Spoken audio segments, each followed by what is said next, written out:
Hi, this is Julie Campbell, and I'm here to share a quick tutorial on how to create gift boxes using an envelope punch board.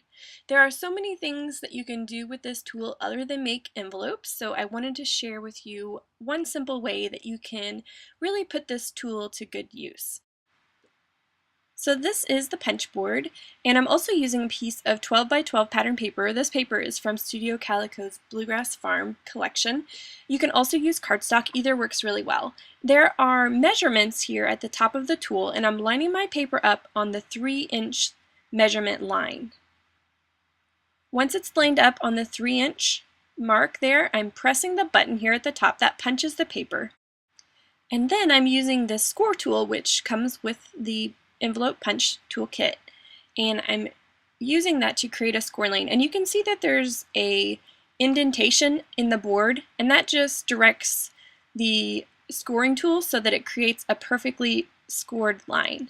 So now I've turned my cardstock over. I'm still measuring at that 3-inch mark, and I'm punching and scoring each section just like I did on the front of this pattern paper. So you just do the same technique all the way around to each of the 4 corners. Now I wanted to create some additional square lines. So as you can see, this is the little notched area that we've punched earlier, and I'm lining up that section of the notch with the grid, or the indentation I should say, that's built into the scoring tool.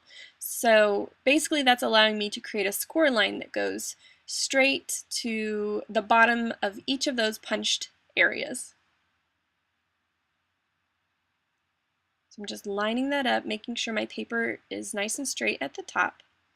The other great thing about this tool is there is a corner rounder on this portion of the punch. So you can just place your corners inside that little section and press down once again on the button, and that will round your corners. So now that everything has been scored and punched, we are just going to go ahead and fold all those score marks. So I'm using my scoring tool to just help me to flatten everything and get a straight scored line. So I'm just continuing on until each area has been folded. So the box is coming along really well. I just need to create one more fold in each corner of the box.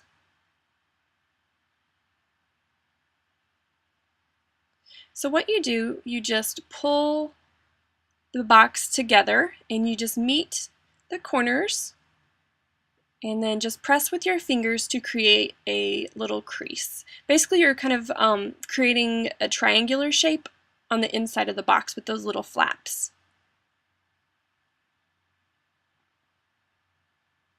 So just pull the 2 corners together, make sure it's lined up fairly straight there, and then just use your fingers to create the additional fold.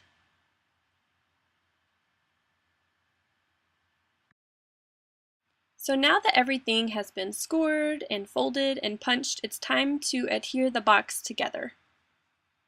So I'm just taking some adhesive. You can use a tape runner like this, or you can use liquid glue. Either one is fine.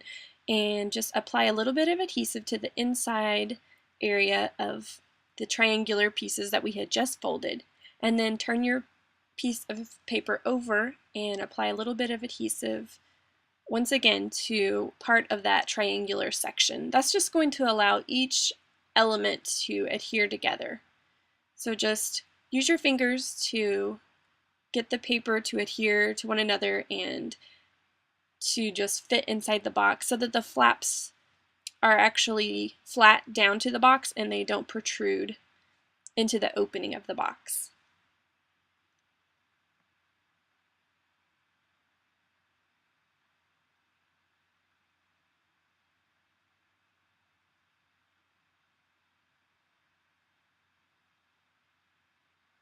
Alright, so now you can see the inside is nice and adhered, but the top of the box still flaps open. So I wanted to create a simple way to seal the box, but also allow the recipient to open the box without tearing it or damaging the actual packaging.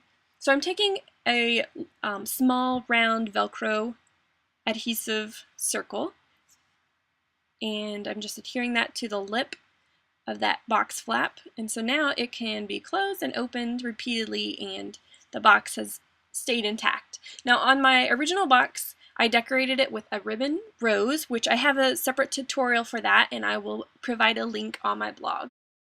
You can find all of this information at stampedimageimage.blogspot.com.